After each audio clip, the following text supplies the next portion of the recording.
कि आप कितने पुण्यकर्मी प्राणी हो, आपको सतगुरु मिल गए, वो संत मिल गए। जैसे गीता अध्याय नंबर 7 के श्लोक नंबर 18 के ऊपर वर्णन चल रहा है कि गीता ज्ञानदाता कहता है ये ज्ञानी आत्मा है तो उद्धार, क्योंकि इनका उद्देश्य ये था कि मनुष्य जीवन बार बार नहीं मिलता और मनुष्य जीवन प्राप्त करके परमात्मा प्राप्ति नहीं हुई तो जन्म भी व्यर्थ है। उनको ये भी ज्ञान हो गया कि अन्य उपासना देवी देवताओं की पूजा नहीं करनी, इससे मोक्ष नहीं हो सकता। लेकिन वो मेरे वाली अनुत्तम साधना में, घटिया साधना में ही आश्रित रहे, मेरे वाली घटिया साधना में ही आश्रित, गति में आश्रित रहे। गति कौन सी? स्वर्ग ब्रह्मलोक से, ओम नाम से ब्रह्मलोक प्राप्त होगा, फिर जन्म मृत्यु ज्यों की त्यों।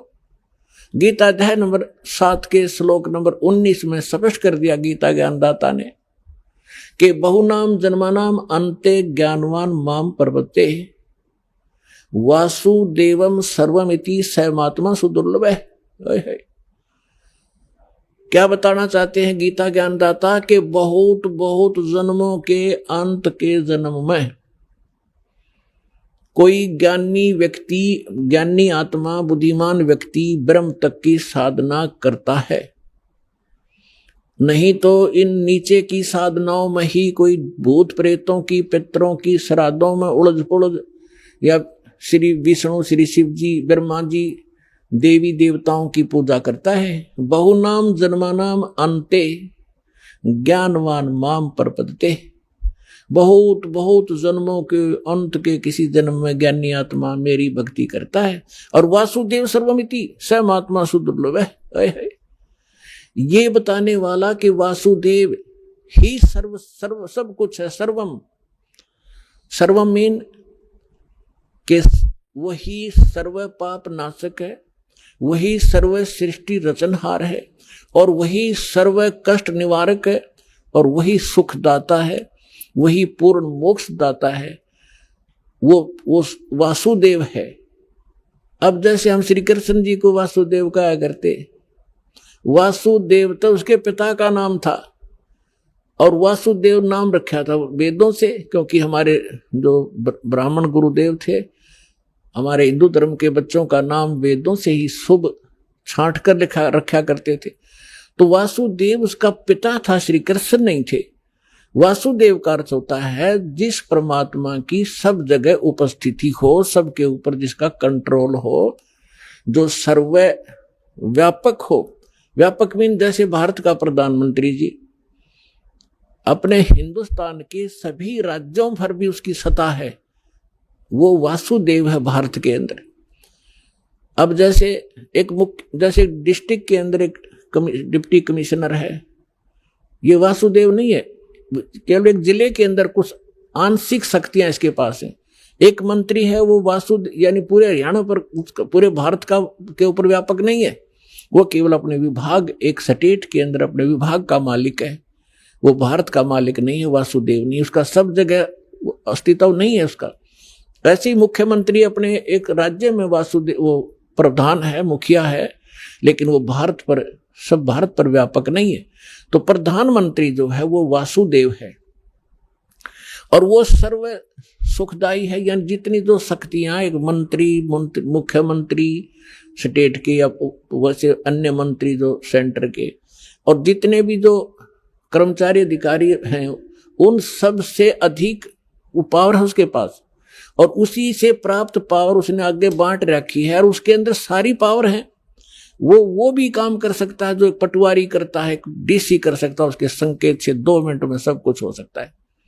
तो कहने का भाव ये है कि वासुदेव सर्वमिति, अब सैमात्मा सुदुर्लभ है, ये बताने वाला संत कि वो परमात्मा सब कुछ है, ना सरपुरुष से मुक्त, ना अक्षर पुरुष से मुक्ति, न ब्रह्मा विष्णु महेश्वर देवी देवता और आन उपासना से मुक्ति नहीं हो सकती। ये बताने वाला कि वासुदेव ही सर्वम, वो वासुदेव ही सब कुछ है। सर्वम माने पूर्ण मोक्षदायक है, सर्व कष्ट निवारक है, सबका पालक है, सबका जनक है, पूर्ण मोक्ष प्राप्त कराने वाला वही है। ये बताने वाला संत बड़ी मुश्किल तो मिलेगा, सो दुर्लभ है। अपने आत्माओं जैसे ब्रह्मा जी रजगुण सतगुण, विष्णु जी सतगुण, शिव जी तमगुण है। और ये एक ब्रह्मांड में एक विभागीय मंत्री हैं और केवल 3 लोक पर अधिपत्य है इनका, एक एक विभाग का। इस पृथ्वी लोक पर, हमारे नीचे स्वर्ग लोक, पाताल लोक पर, ऊपर स्वर्ग लोक पर। उसके अतिरिक्त भी इस ब्रह्मांड में बहुत से ऐसे लोक हैं जिन पर इनकी प्रभुता नहीं है। वहां उस ब्रह्म की अपना यानी केंद्र शासित समझ लो, वो उस काल की अपनी अलग से प्रभुता। तो इन ब्रह्मा विष्णु महेश सर्व ये वासुदेव नहीं है। एक ब्रह्मांड में केवल 3 लोकों के ऊपर ये एक विभागीय मंत्री है। और ब्रह्म केवल ये सरपुरुष 21 ब्रह्मांड का स्वामी है। ये असंख्य ब्रह्मांड पर व्यापक नहीं है, उसका मालिक नहीं है, वासुदेव नहीं है। और अक्षर पुरुष जो गीता अध्याय नंबर 15 के श्लोक नंबर 16-17 में 3 पुरुष बताए हैं, अक्षर सरपुरुष और अक्षर पुरुष। सरपुरुष ये 21 ब्रह्मांड का स्वामी, ये काल है, ये ब्रह्म है। अक्षर पुरुष ये 7 शंख ब्रह्मांड, नील शंख, नील पद्म शंख, जिनको गणित की रीति से समझ लेना, 7 शंख ब्रह्मांड का मालिक है। लेकिन असंख्य ब्रह्मांड का ओवरऑल कंट्रोलर वासुदेव नहीं है। ओवरऑल कंट्रोलर वासुदेव है, परम अक्षर ब्रह्म, उत्तम पुरुष तु अन्य परमात्मा इति उदाहरत है। यह लोक धर्म अविश्य विवर्ती अवैश्वर है। वो उत्तम पुरुष परम अक्षर ब्रह्म। गीता अध्याय नंबर 8 के श्लोक नंबर 1 में अर्जुन ने पूछा कि आपने जो 7वें अध्याय के 29वें श्लोक में कि तत्ब्रह्म की जानकारी दी है कि तत्ब्रह्म को जो व्यक्ति जरा और मरण से छूटने का प्रयत्न कर रहे हैं, जरा माने वृद्धावस्था के दुख से, मरण माने मृत्यु, जरा और मरण से छूटने का जो प्रयत्न करते हैं, ते ब्रह्म तत्विदु, वो उस तत्व ब्रह्म को जानते हैं और सारे अध्यात्म से परिचित हैं और सभी कर्मों से परिचित प्राणी ही यहाँ की किसी वस्तु की डिमांड नहीं करता, केवल जरा यानी बुढ़ापे के दुख से कि फिर और मरण से छूटने का प्रयत्न करते हैं। 8वें अध्याय के प्रथम मंत्र में अर्जुन ने पूछा फिर किम तत्ब्रह्म, वो तत्ब्रह्म क्या है? 8वें अध्याय के 3रे श्लोक में गीता ज्ञानदाता ने कहा कि वो परम अक्षर ब्रह्म है, यानी गीता ज्ञानदाता से अन्य है। और गीता अध्याय नंबर 8 के श्लोक नंबर 5 और 7 में गीता ज्ञानदाता अपनी भक्ति करने को कहता है कि मेरी साधना कर। गीता अध्याय नंबर 8 के श्लोक नंबर 13 में वो अपनी भक्ति विधि बताता है। ओम इति एकाक्षरम ब्रह्म विहारण माम अनुस्मरण ये परियति तजन देहम सयाति परमाम गतिम। मेरे सत्र की जो परम गति प्राप्त होगी वो मेरा एक ओ मंत्र है, नथिंग एल्स, मुझ ब्रह्म का। 8वें अध्याय के 5 और 7 में तो अपने विषय बताता है कि मेरी भक्ति कर मुझे प्राप्त होगा और युद्ध भी करना पड़ेगा, शांति नाम की चीज नहीं। 18वें अध्याय के 62वें श्लोक में कहा कि यदि तूने परम शांति चाहिए और वो सनातन परम धाम चाहिए। 15वें अध्याय के 4थे श्लोक में कहा है कि तत्वदर्शी संत की प्राप्ति के उपरांत परमेश्वर के उस परम पद की खोज करनी चाहिए, जहाँ जाने के बाद साधक फिर लौटकर कभी संसार में नहीं आते। और जिस परमात्मा ने सब ब्रह्मांडों की रचना की है और उसी की भक्ति करो, अन्य की नहीं।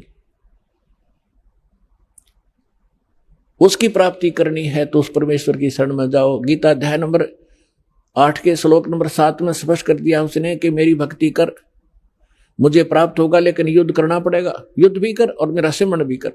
तो युद्ध जहां है वहां शांति खाक है। युद्ध से तो कांप कर अर्जुन मना करे था कि मैं नहीं लड़ना चाहता, भीख मांग के खा लूंगा, हम राज भी त्याग देंगे, भिखारी बन जाएंगे, पर ये नाश नहीं करूंगा।